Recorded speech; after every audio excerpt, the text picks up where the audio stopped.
हाय। क्या आपको लगता है कि आईवीएफ से होने वाले सभी बच्चे प्रीमेच्योर पैदा होते हैं, या आईवीएफ कराने से आप डर रहे हैं कि प्रीटर्म डिलीवरी ना हो जाए?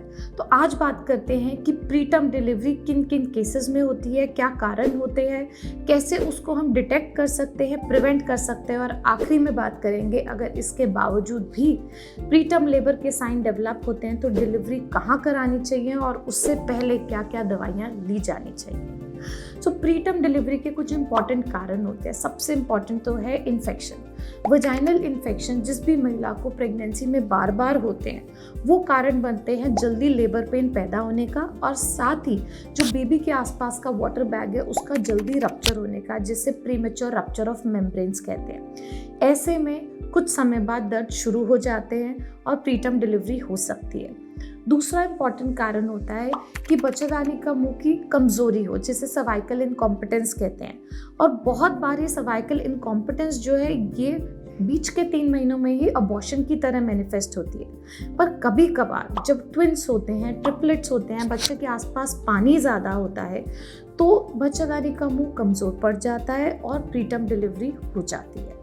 तीसरा इंपॉर्टेंट कारण होता है जब प्लासेंटल दिक्कत हो, जो अवल नाल है उसमें से ब्लीडिंग हो रही है और प्रेगनेंसी के शुरू के 3 महीनों से ही ब्लीडिंग शुरू हो जाती है।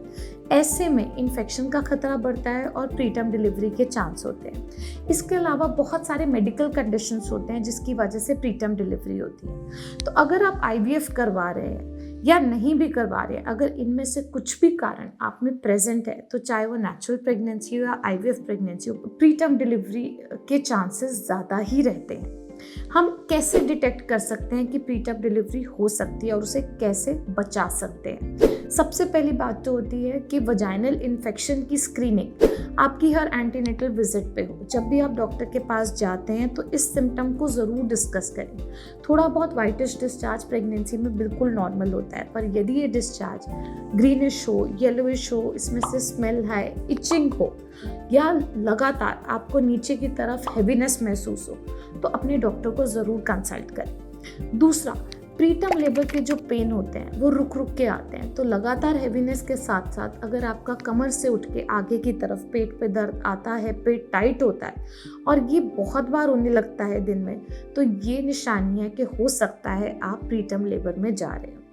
तीसरा, इंटरनल चेकअप से या अल्ट्रासाउंड से सर्वाइकल लेंथ को नाप सकते हैं। सर्वाइकल लेंथ होता है बच्चेदानी के मुंह की लेंथ। अगर ये घटनी शुरू हो जाती है तो ये भी प्रीटर्म लेबर की निशानी होती है। अब इसे कैसे बचा सकते हैं?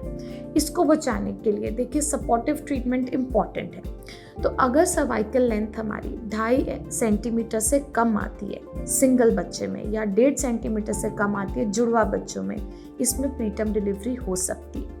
और ऐसे में प्रोजेस्टेरॉन टैबलेट, इंजेक्शन, वजाइनल पेसरीज के सपोर्ट से इसको प्रिवेंट किया जा सकता है।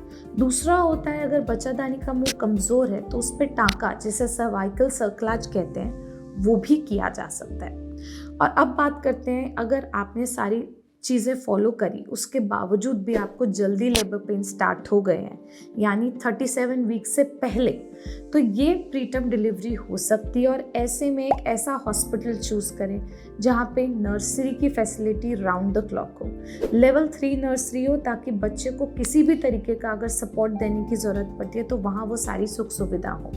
डिलीवरी से पहले स्टेरॉइड का इंजेक्शन दिया जाए। स्टेरॉइड इंजेक्शन बच्चे को नुकसान नहीं करता, उल्टा फ़ायदा ही करता है बच्चे के फेफड़ों को मजबूती लाने में। तीसरी चीज़, जो बच्चे एक्सट्रीमली प्रीमेच्योर होते हैं, 32 हफ्ते से पहले होते हैं, उनमें मैग्नीशियम सल्फेट यदि दिया जाता है तो बच्चे के दिमाग को भी प्रोटेक्ट करने में हेल्प करता है। और चौथी जो दिक्कत आती है इन बच्चों में वो होती है कमज़ोर होने के कारण इनका इम्यून रिस्पॉन्स बड़ा ख़राब होता है, तो इनको किसी भी तरीके का इन्फेक्शन नहीं होना चाहिए। एंड पांचवा, ये बच्चे सीधा ब्रेस्ट फीड नहीं ले पाते, तो शुरू में इन्हें आईवी फ्लूइड्स पे रखते हैं क्योंकि आंतें बहुत कमज़ोर होती हैं। तो ये सारी चीज़ें बच्चे को मैनेज करने के लिए बच्चों का डेडिकेटेड आईसीयू, जिसे निकू कहते हैं, वो होना चाहिए। डिलीवरी के बाद शिफ्टिंग में बच्चों को दिक्कत हो सकती है, तो एक अच्छे सेटअप पे आप डिलीवरी प्लान करें अगर आपकी डिलीवरी 37 वीक से पहले हो रही है। और ये गलत धारणा है कि आईवीएफ में ही प्रीटर्म डिलीवरी होती है। किसी भी तरीके से प्रेगनेंसी आई हो पर अगर उसमें ये रिस्क फैक्टर्स हैं तो प्रीटर्म डिलीवरी हो सकती है। पर ज़रूरी है कि आप रेगुलर चेकअप पे इन सारे रिस्क फैक्टर्स को अपने डॉक्टर्स के साथ डिस्कस करें, वो आइडेंटिफाई करें, इसको ट्रीट करें ताकि हम प्रीटर्म डिलीवरीज को कम कर सकें। अगर आपके और कोई डाउट्स हैं इससे रिलेटेड तो हमें ज़रूर मैसेज करें।